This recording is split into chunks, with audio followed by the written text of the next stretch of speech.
This is Wilmington, North Carolina. For the next half hour, you're invited to be our guest as we show you the sights and sounds of one of America's most delightful southern communities. Wilmington is situated on the east bank of the Cape Fear River. The long history of this region of 150,000 people and the beauty of the Cape Fear coast give Wilmington a richness and flavor all its own. Giovanni de Verrazzano was the first European to arrive in 1524. Others followed, but it wasn't until 1725 that the first successful colony here began. Brunswick Town, as it was named, was founded on the west bank of the Cape Fear, about 14 miles upriver from the ocean. But Brunswick Town didn't last long, besieged by attacks from the Spaniards, a hurricane, and competition from another settlement in the 1730s. The other settlement went through many name changes, but ultimately was incorporated in 1740 and named in honor of Spencer Compton, the Earl of Wilmington.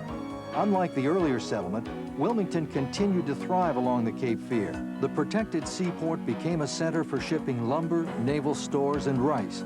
The river made Wilmington accessible to new settlers, seeking opportunities to work hard and prosper. Since 1524, the Cape Fear River has been the key to growth and change for the entire area.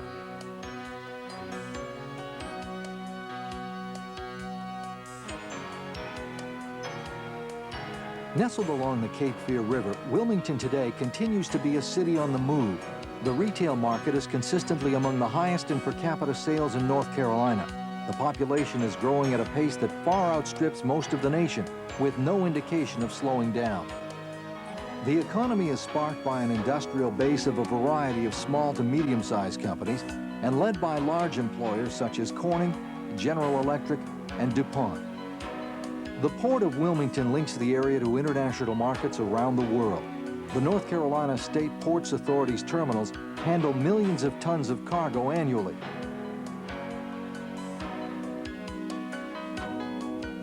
Wilmington's higher educational facilities are further evidence of growth and prosperity. Cape Fear Community College began in 1965, and in 1968, Wilmington College became the University of North Carolina at Wilmington. Tourism is big business on the Cape Fear coast and a key to economic prosperity. A wide variety of recreational activities draws more than 1 million visitors each year. One of the biggest draws is golf. There are about 20 courses in this coastal area, designed by some of the greatest names in the game. The mild climate makes golf enjoyable year-round.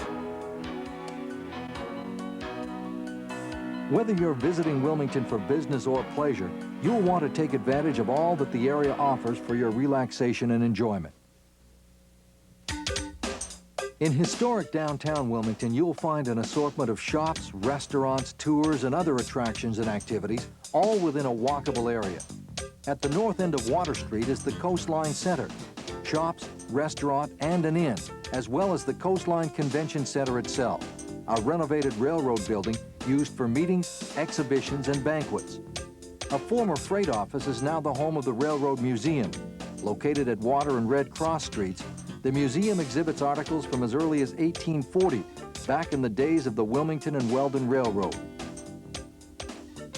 Just south of the Railroad Museum is the Cotton Exchange, so named because in the 19th century, more cotton was exported from here than from any other port in the world.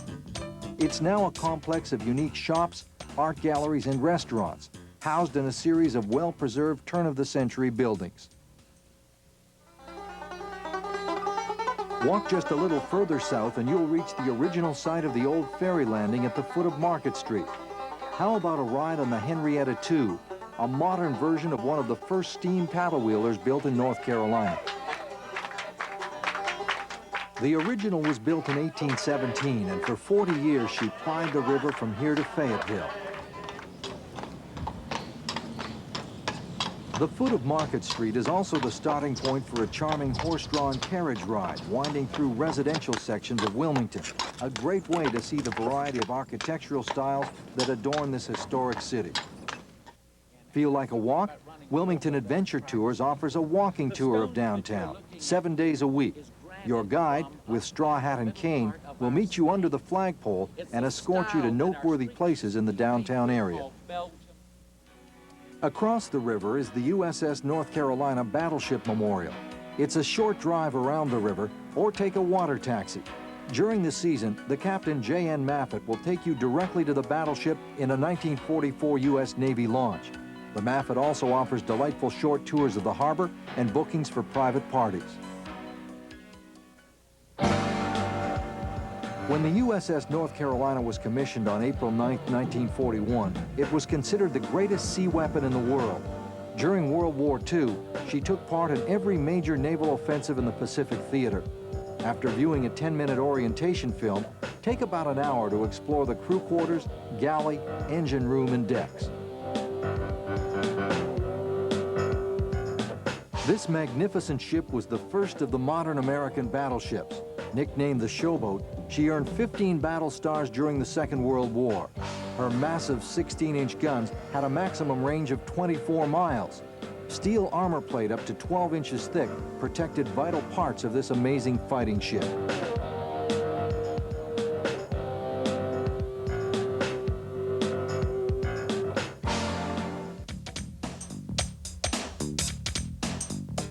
Down the river, a few blocks south from the foot of Market Street, is Chandler's Wharf, named for tradesmen and craftsmen who provided supplies for visiting merchant ships.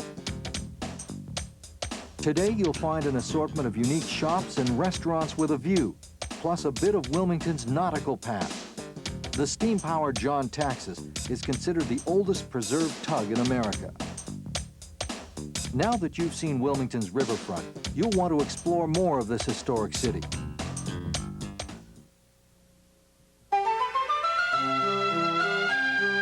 The past is well reflected in the architecture of Wilmington's houses and buildings. In the early 1960s, a modern preservation and revitalization movement began, and many of the city's architectural treasures were saved from the wrecking ball. This is the largest urban National Register historic district in North Carolina, with ongoing restoration projects preserving the many diverse styles of architecture. Wilmington has been swept by many great fires throughout its history. Each time some buildings were destroyed or badly damaged, they were replaced or remodeled in a style that was contemporary to the times. The result is a visual lesson in architectural history, where you may find smooth-lined Greek Revival and Italianate buildings next to others of a Victorian style. The historic Wilmington Foundation acquired the Derazette House in 1975 and is now restoring the building. Their headquarters is located in the basement. When restoration is complete, they will open it as an historic house museum. Located at 23 South 2nd Street, the imposing 10,000 square foot frame residence was constructed in 1841 for Dr. Armand John Derazette Jr.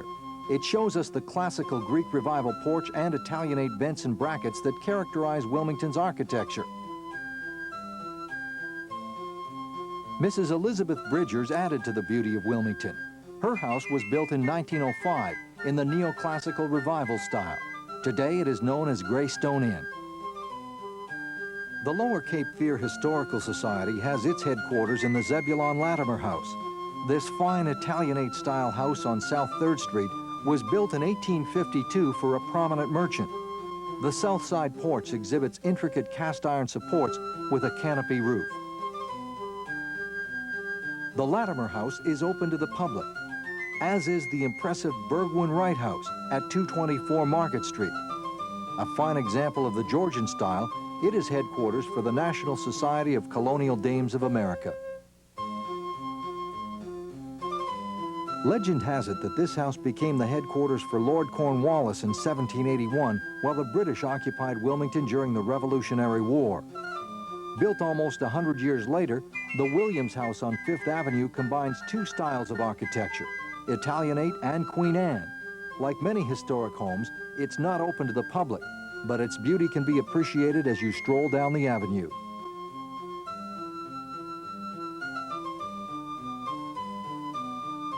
The oldest surviving structure in Wilmington is the Smith-Anderson House at 102 Orange Street. It was built around 1740 in the Georgian style. The Bellamy Mansion at 503 Market Street was begun in 1859. It was the town home of Dr. John Dillard Bellamy, who owned a 10,000-acre plantation across the river.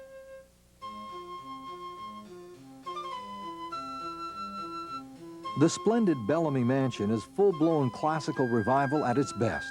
Today, the home is being restored and is sometimes open for tours, but much of its history can be appreciated from the outside.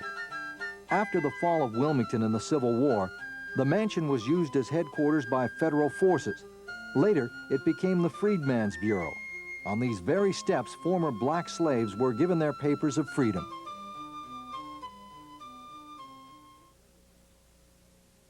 Near the Bellamy Mansion is another landmark, the Keenan Fountain at the intersection of 5th and Market. In 1921, it was given to the city by William Rand Keenan, Jr. The designers were Carrere and Hastings, renowned for the New York Public Library and the old Senate office building in Washington, D.C. Despite efforts by the Highway Commission to move it, the fountain survives today thanks to the determination of residents to preserve their heritage. Wilmington's many churches bear eloquent witness to the sustaining influence of religion on the area during the city's long history. The oldest is St. James Episcopal Church at the corner of Market and 3rd. It was designed by Thomas U. Walter in 1839. The Temple of Israel was organized in 1872, and this building at 1 South 4th Street was begun in 1875. Making it the oldest Jewish house of worship in North Carolina. The Moorish design by Alex Strauss is unique in Wilmington, with 2 square towers topped with onion domes. St. Thomas Preservation Hall was completed in 1847. This former Roman Catholic church was at one time the parish of Cardinal Gibbons, author of the treatise Faith of Our Fathers. First Presbyterian Church at 121 South 3rd Street was completed in 1928. At one time, it counted Woodrow Wilson as a member. His father was pastor. Completed in 1870, First Baptist Church features 2 towers of unequal height and pointed arch openings, an excellent example of Victorian Gothic. The church at 421 Market Street was designed by Philadelphia architect Samuel Sloan. St. Stephen African Methodist Episcopal Church is another fine example of Gothic architecture and a proud part of Wilmington history. The church at 502 North 5th Avenue was designed and built entirely by blacks, with Lewis Hollingsworth serving as both architect and builder. Prior to the Civil War, a Methodist church on Front Street served all the Methodists of Wilmington. A black chaplain with the federal forces saw a need for another place to worship, and in 1865, St. Stephen was founded. Over 600 black Methodists joined the African church, led by the Reverend W.H. Hunter. The 1866 church was replaced between 1880 and 1888 by this impressive edifice, and in 1919, the annex was built. As you wander through the city, take note of some of the public buildings which played a role in our history. The new Hanover County Courthouse, built in 1891 to 92, is a striking example of the Queen Anne style of architecture. It is now home to the Convention and Visitors Bureau. The Alton F. Lennon Federal Building duplicates the design of the 1841 Customs House. The earlier one was taken down to make way for this neoclassical revival limestone structure, started in 1916.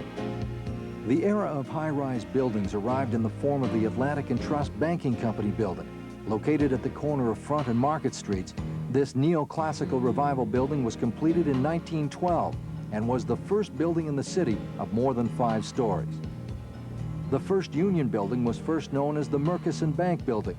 At 11 stories, the structure at 201 North Front Street was definitely a skyscraper by Wilmington standards. Visit the new Hanover County Museum of the Lower Cape Fear to really learn about the history of the area. It is the oldest regional history museum in the state, founded in 1898. It's located at 814 Market Street. Through demonstrations, programs, and unique exhibits, the museum reflects the influence of culture and nature on our regional history. For a different perspective, visit St. John's Museum of Art at 114 Orange Street.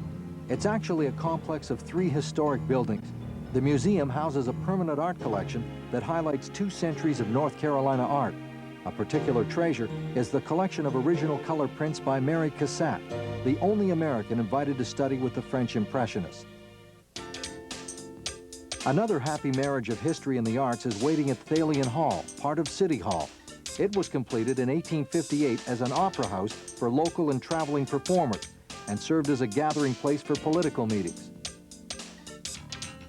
Designed by architect John Montague Trimble, it is the last of his theaters still standing. The beautiful ornate interior has hosted many notable performers such as Buffalo Bill Cody, Maurice Barrymore, Oscar Wilde, John Philip Sousa, and Lillian Russell. From local plays to traveling ballet troupes and musical ensembles, it is the predominant structure for performing arts in the area. Today you can tour the beautiful ornate interiors and appreciate a fine performance.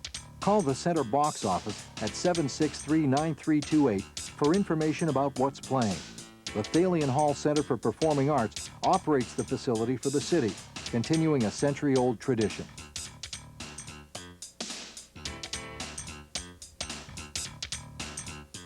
The performing arts are a vital part of Wilmington culture. There are 5 theater groups, various dance companies, the Wilmington Symphony Orchestra, and numerous choral and musical groups offering performances throughout the year. The Arts Council plays an important role in Wilmington. Created in 1974, the Arts Council of the Lower Cape Fear supports all branches of the arts by developing and promoting the cultural resources in the area.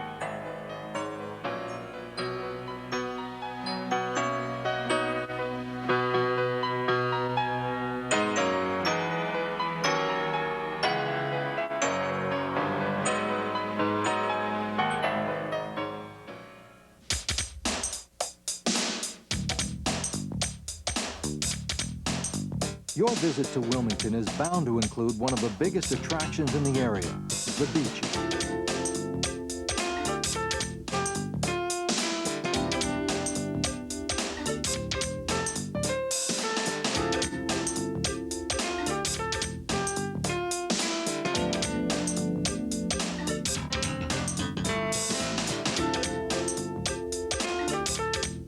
Sun and fun, they go together. Wrightsville Beach is just 10 miles from downtown and easily accessible by car. At one time, you had to take a trolley, but that didn't stop people from making the trip. Originally called Ocean View, Wrightsville Beach grew fast in popularity, especially because of the construction of a pavilion in 1905. Lumina, named because at night it was lit by thousands of electric lights. Swimming, boating, picnicking, and dancing to the sounds of big bands made the beach a most popular place in the summer. Today, historic cottages mix with modern structures at Wrightsville Beach, where many permanent residents enjoy the laid-back lifestyle of beach living. Just down the coast is the area known as Pleasure Island, a place to live, work, and play as well as visit. It includes Carolina and Curie beaches. The history of Carolina Beach as a resort community goes back over 100 years. Beachgoers would travel by steamboat from downtown to Harper's Pier on the Cape Fear River, then ride a train to the beach. As more and more people gravitated to the seaside resort, Carolina Beach quickly became known as a family-oriented resort.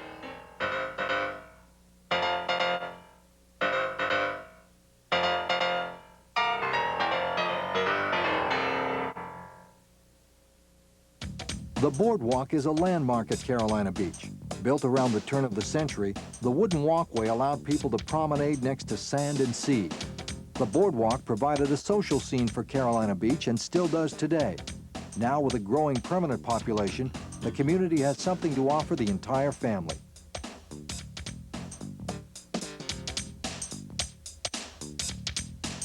The inner harbor at Carolina Beach is home to many charter fishing boats. You can reach the Gulf Stream in a little over 2 hours and enjoy deep-sea fishing at its best. A few miles down the road brings you to Curie Beach, famous for its seafood restaurants and fishing pier. No matter what the season, the fishing is excellent at Curie. Traveling further south along the coast, you'll find Fort Fisher State Historic Site. You can tour the remains of this Civil War fort and visit free of charge the Modern Museum with exhibits which give you the full flavor of the history which took place here. During the Civil War, Fort Fisher kept federal blockade ships at a distance from the Cape Fear River, allowing relatively safe passage for Confederate naval travel.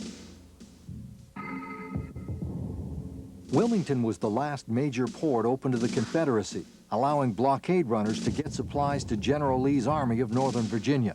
When Fort Fisher fell in January 1865, the supply line was severed and the Confederate cause was soon lost. Today, visitors can stroll along the restored palisade fence, take a guided tour, and enjoy the picnic area. Just south of Fort Fisher is the North Carolina Aquarium. Sharks, turtles, fish, and free admission. Programs are available every day. A touch pool allows you to handle creatures that are native to these coastal waters. The aquarium makes a terrific family outing. It's one of 3 state aquariums that provide insight into ocean life along the Cape Fear coast. The hands-on exhibits help you learn more about North Carolina's valuable coastal resources.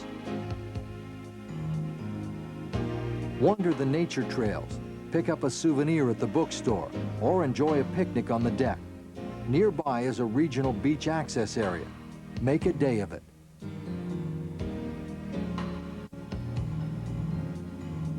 From the tip of the island, you can take a 30-minute ferry ride to Southport. The toll ferry operates year-round and takes you across the scenic river shipping channel.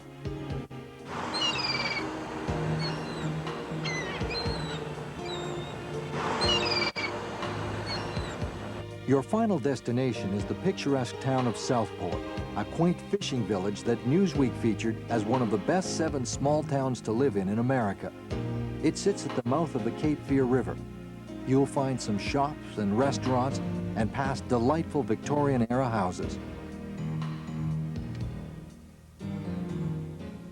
Not far is Brunswick Town, a colonial port founded in 1725 and burned by the British in 1776.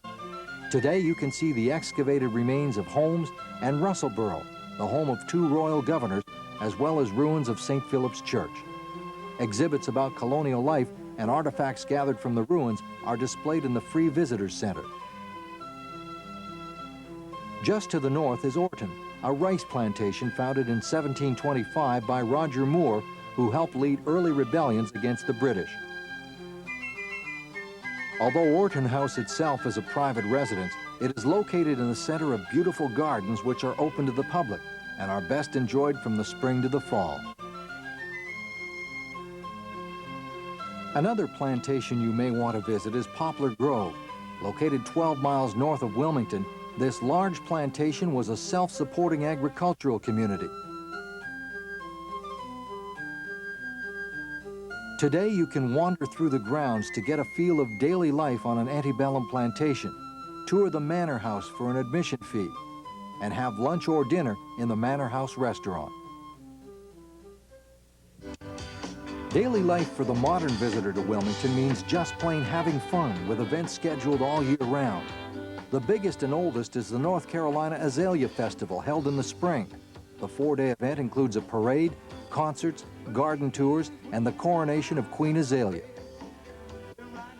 Another fun time to visit the port city is in October when Riverfest takes over the community. It's a 3-day celebration of arts, crafts, river rafts, music, and food. The downtown riverfront becomes the setting for a giant block party, with festivities lasting from morning till well into the night.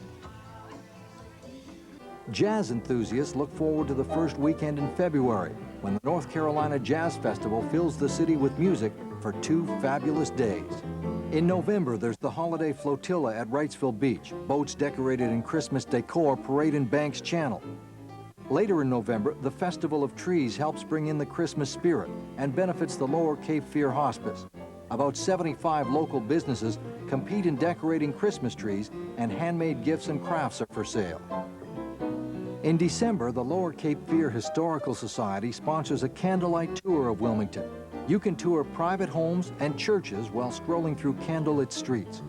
Christmas celebrations are also held at Carolina Beach and Fort Fisher, making December a great month for visitors. Every season brings events and celebrations for residents and visitors. There are fishing tournaments, sailboat races, beach music celebrations, and much more.